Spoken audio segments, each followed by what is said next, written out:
Hey everybody, welcome to No BS Wrestling, in our very first video. I'm John, I'll be your host throughout these videos for the coming months. Our very first video is a preview video of NXT Portland Takeover event this coming Sunday, February 16th, only on the WWE Network. But that out of the way, let's get on to the previews. The first match we're going to be taking a look at is the Limitless One, North American title holder Keith Lee on your left versus Dominik Diajkovic on your right. This is a rivalry that has been going on for a little bit.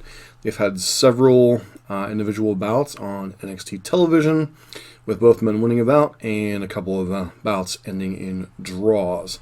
So this is not only the culmination of their rivalry, but also the kind of coming out party for Keith Lee as a title holder. He's had great showings recently at the Royal Rumble, and they both then helped Ciampa with the clashes with the Undisputed Era within NXT. That said, for this match, it's probably going to be Keith Lee going over. First off, he's the new title holder. Second off, he is the man of the hour, the man with the push, the man with all the mojo. Dominik Diajkovic is a great athlete. This will be a very entertaining match of two big men, but in the end, it is most likely Keith Lee he will go over here, simply continuing his momentum towards bigger and better things, unless for some reason they would want to push him towards the NXT title picture, but I highly doubt that's happening, as that's rather crowded right now. And for our second match, we'll be discussing Johnny Gargano versus Finn Balor. Johnny Gargano, aka Johnny Wrestling, has put on many clinics with the likes of Adam Cole and Tommaso Ciampa over the past several years, has been embroiled with rivalries for the NXT title. Really, he doesn't have a ton left to prove on the brand, other than he would kind of get lost in the shuffle on the main roster, and they still needed some star power down in NXT to challenge AEW. Finn Balor, much the same, kind of got lost in the shuffle on the main roster, was the inaugural Universal Champion. Since then has been kind of devolved in the mid-card, with the latest thing being fed to the debuting Fiend, Bray Wyatt. Upon his reintroduction down in NXT, Finn Balor made it quite clear that he was coming for the NXT title. However, when it came for a standoff with the Undisputed Era, with him, Tommaso Ciampa, and Johnny Gargano, Mr. Balor decided to turn his back and Pele kick Johnny Wrestling. Ever since then, they've traded assaults and promos back and forth, both basically trying to prove that they are the biggest, baddest man in the NXT brand. This is more about supremacy and pride than any titles or anything. But that said, with the re-debut of Balor, I think Balor is going to be taking this one. He has more to gain from reestablishing his name on the brand. Gargano really has proven in the past he's kind of the Teflon Don of taking losses, especially now that he's gotten over the hump of actually winning the NXT title. He's never the one that won't win the big one anymore. He's just kind of the established face that Balor is going to be running up against. That is why I do believe Finn will get the win with a 1916 DDT. The next match on the card is Tegan Nox versus Dakota Kai in a street fight. So this is a fight that harkens back to Takeover War Games, in which Tegan Nox was chosen as the final member of Rhea Ripley's team against Shayna Baszler's team. During the event, Dakota Kai assaulted Tegan Nox, knocking her out for several months, and took her spot during the event. Since then, they've had some back and forth with both women costing each other opportunities. For instance, Tegan Nox returning to get in the number one contenders matchup, and Dakota Kai for losing her the match. The assault on Tegan Nox's knee led to Tegan Nox using a knee brace to beat Dakota Kai on a televised match on NXT TV a couple weeks ago. There's a couple reasons why I do think Dakota Kai will be the one to get down. Unless they are really starting to push Tegan Nox, which I don't think they are quite yet. It makes sense for Dakota Kai to get the win to set up a third match, as well as the fact you need some other credible heels on the roster now that it looks like Shayna Baszler has moved on to the main roster to feud with Becky Lynch. So you need someone below Bianca BelAir and some of the other women that have already been kind of floating around on the roster now that Shayna is moving on. That is why I think the captain of Team Kick will take this one down. The next match will be between the Undisputed Era's Tag Team Champions, Kyle O'Reilly and Bobby Fish, versus Pete Dunne and Matt Riddle, the original Bro. Hence the name, the Broserweights. This will be a match set up by the Dusty Rhodes Tag Team Classic win by the Broserweights, which is the kind of personalities WWE likes to throw together. Similar to Kane and Daniel Bryan, two personalities that don't seem to go together. Pete Dunne and his very cold, calculating, sadistic style, and Matt Riddle and his kind of chill bro kind of method to see if the odd couple can come together and do their goals.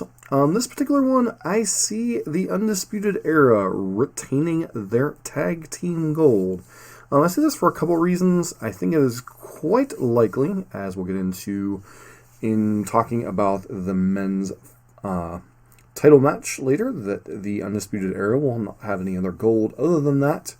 And I do think the odd couple is either going to win the tag team gold or kind of implode here as they have a miscommunication after they've gotten so close to the summit. This could definitely match that could go either way. Undisputed Era has held on to the tag team titles for quite a while, and there are very few other credible tag teams left, with the Street Profits moving up to the main roster. But I do not see the Broserweights kind of taking the title right now off of O'Reilly and Fish. Once again, this could go either way, but I do think the Undisputed Era will retain, even if there might be some shenanigans involved or a miscommunication between Riddle and Dunne. The next to last match on the card we will be covering is Rhea Ripley, the Women's NXT Champion, versus Bianca BelAir, one of the most impressive and athletically gifted superstars on any part of the women's roster for WWE. However, I do think this is probably one of the most predictable outcomes, unfortunately, for the entire Takeover Portland show, as they have set up a feud with Charlotte Flair and Rhea Ripley, potentially for WrestleMania. It does seem very unlikely that despite her awesome showing in the Women's Royal Rumble, as well as her showings over against Shayna Baszler and so many others, has been a very steady hand for NXT over the last several months. I do think Bianca Belair, unfortunately, is going to come up short again here, as I see Rhea Ripley kind of retaining the title to set up that match with Charlotte Flair, as they're kind of setting up other things with both Becky Lynch and Bayley on their respective things. It does look like Charlotte is going to choose Rhea Ripley as her dance partner. Unfortunately, I do think Bianca could benefit from a title reign somewhere down the line. Just this close to WrestleMania, I do not see them flipping the title onto her and continuing the storylines that they've already shown on Raw and NXT. For the final match of the evening, we have Adam Cole Bebe versus Tommaso Ciampa for the NXT World title. This is, I think, the hardest to call match of any of them on the card. It could easily go either way, with Cole having been a somewhat long-time reigning champion, and Tommaso Ciampa obviously having lost his title due to injury, his neck injury, and coming back, has made it his goal to win the title. I do see Ciampa winning the title here, although I could see them pushing it back to WrestleMania. So there is definitely multiple outcomes in play. I would love to see Ciampa win. I think this would be the culmination of his arc to be the champion again. Be interesting to see him and Johnny go after it again, or him and Finn. And I do think that Undisputed Era has been at the top of the mountain for a long period of time. That said, as I am picking Ciampa to win the title back, I do think there could be some shenanigans with Adam Cole and the Undisputed Era potentially retaining their titles, especially if earlier in the night the team of O'Reilly and Fish happened to lose their tag team titles. I could easily see Adam Cole holding on to the title through some chicanery, as there has been very few times that Adam Cole has gone into a title shot without the other members of Undisputed Era poking their nose where it doesn't belong. That said, I think Daddy's getting his gold back, and I think that NXT TakeOver Portland will end on a high note for the babyfaces. I could easily see them hot-shotting the title between the two of them at the next NXT TakeOver, or I think if Mr. Cole retains his title, that Tommy C will be winning it back at WrestleMania weekend. That will wrap up our preview for NXT Portland. Hopefully I will be back sometime Monday with a breakdown of the event, as well as looking at how our predictions went here. If you have any predictions, leave the comments down below. This has been John for No BS Wrestling.